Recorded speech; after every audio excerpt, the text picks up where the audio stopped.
Good afternoon. My name is Tasvir Rahman, and today I will be doing a presentation on an Indian classical dance form known as Mohiniyattam, or the dance of the Enchantress. Mohiniyattam, or Mohiniyattam spelled with the I instead of a Y, is an Indian classical dance that was originated in the 16th century but flourished in the 18th century in Kerala, India. The term Mohiniyattam can be split up into two parts. Mohini, which is known as the Enchantress, and Attam, which is seductive body movements that are involved in the dance. And so originally it was performed for Lord Vishnu in temples to show devotion and appreciation, but now it is performed anywhere throughout India. So this dance includes different hand movements, also known as mudras, and it also includes a different type of music and lyrics. So to continue with the mudras, the dance form follows an ancient text in Sanskrit known as Asta Lakshana Deepika, and this text follows 24 mudras aside from the 399 mudras that exist in total. So, an example of one of these mudras that we are going to try out today is the Anjali. So, in order to do this mudra, you cup your hands like this, and all your fingers must be pressed together still. So, it should be looking like this, like the picture shows.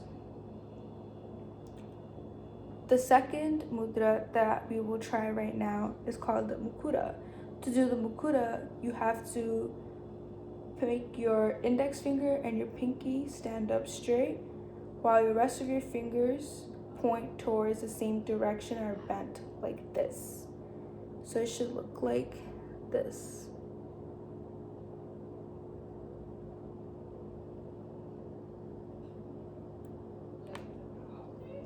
Now going on to the music.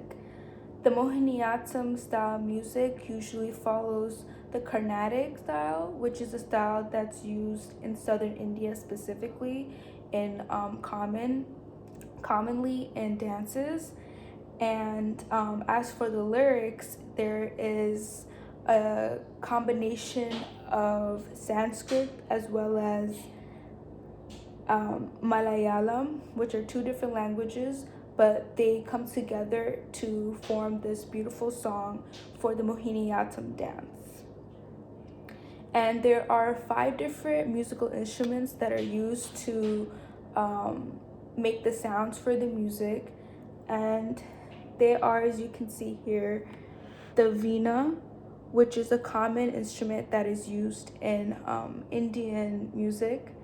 There's also known as the talam, which are regularly known as cymbals, and you press them together to make different clanging noises. There's also the idaka, which is a barrel-shaped drum with 2 heads. So traditionally you'll be making noises at the 2 ends of the drums at the same time. And as you can see, it's really used celebratively, so they decorate it as well as they can. And the other is the ridangam, which is an hourglass shaped drum, and the flute. So now moving on to the costumes and the jewelry that is incorporated into the dance, we are going to focus on the Kerala Kasavu sari, which is the only sari that is worn in Mohiniyattam. And this sari is usually off-white or white, but it always has a rich golden border going all around the sari, and this is because it gives the dance more of an elegant and more of a wealthy look, and this makes it more presentable for the audience as well, for them to accept the dance from the performers. And along with the sari, below the waist, like a lot of saris that are worn in Indian dancing, it's pleated. And this is to um, uh, have more flexibility for the dancers to extend their legs when they're dancing, and it looks more graceful and compared to a sari that has no pleats on the bottom of their waist, which wouldn't help the dancers do their job the best that they could. Also, that something else that adorns these dancers are golden belts that are worn around their waist. And an important thing to note is that all of their jewelry, so their bangles, their necklaces, their earrings, their nose ring, their their their tiklis, their rings, they all have to be gold because it represents, again, a sense of divinity. And you will also see that you can also see from their hairstyles that they wear their hair in a side bun, and adorning the side bun as jasmine flowers.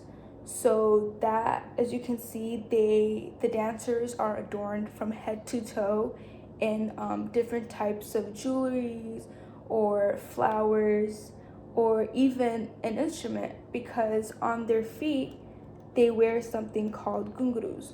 Now, gungurus are a leather strap with metallic bells, and it makes different movements when the feet moves. And this is to emphasize the intense footwork of the dancer, and it helps the audience follow the rhythm of their feet.